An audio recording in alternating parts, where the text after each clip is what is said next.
આજે આપણે બનાવીશું વધેલા ભાતમાંથી મૂઠિયા. ગુજરાતી રેસીપી છે. લેફ્ટ ઓવર રાઈસના મૂઠિયા. સૌથી પહેલાં ઘઉંનો લોટ એક વાસણમાં કાઢી રાખવાનો. બાજુમાં ભાતને થોડોક હાથથી મસળીને નાખી દેવાનો. અહીંયા મેં કોથમીરના પાન આખા નાખ્યા છે.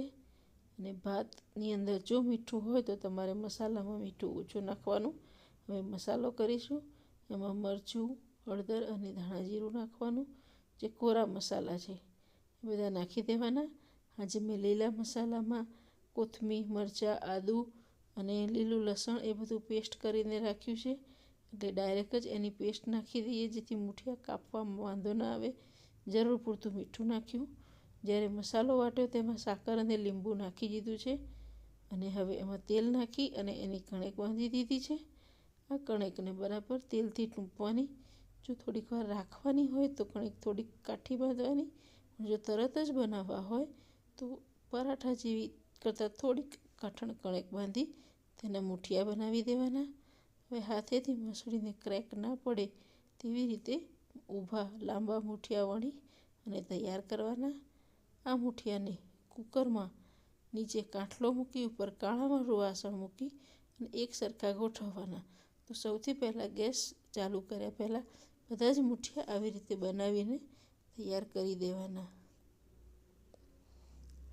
ચા સાથે, ચટણી સાથે, સોસ સાથે અથવા તો એને વઘારીને રસાવાળા રસિયા મૂઠિયા પણ બનાવી શકાય.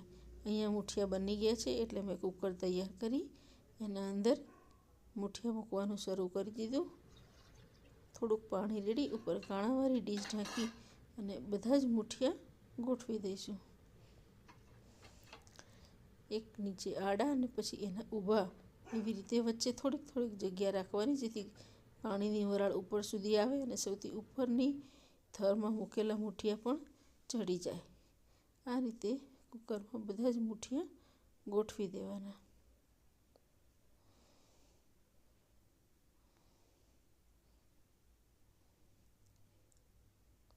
ગરમા ગરમ આદુવાળી ચા સાથે પણ સરસ લાગે છે.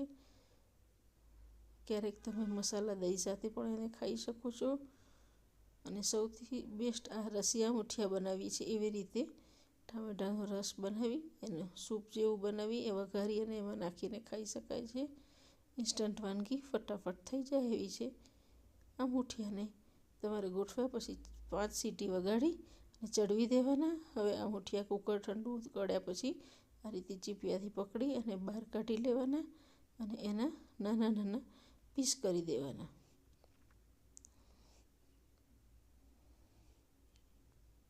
જો તમારે રસિયા મૂઠિયા કરવા હોય તો એક વેઢા જેટલા થોડાક મોટા મૂઠિયા રાખવાના. આજે મારે ચા સાથે ખાવાના છે એટલે નાસ્તામાં વાપરવાના છે એટલે એકદમ નાના નાના ટુકડા કરી દીધા છે. ઠંડા પડે એટલે કાઢવામાં પણ આરામથી તમે કાઢી શકો અને એને શાંતિથી સમારી પણ શકો. બધા જ મૂઠિયા બરાબર ચડી ગયા છે. એટલે તમારે જે પ્રમાણે મૂઠિયા વધારે ઓછા હોય એ પ્રમાણે સીટી બોલાવવાની. 4 થી 6 સીટીની જરૂર પડે છે. જો આ મૂઠિયા આ રીતે કાપીને રાખ્યા છે. અહીંયા વઘાર મૂક્યો છે. તેલમાં રાઈ, જીરું, હિંગ અને તલ નાખવાના. આ બધું જ નંખાઈ જાય એટલે મૂઠિયા નાખી દેવાના. તલ થોડા તતડી જાય પછી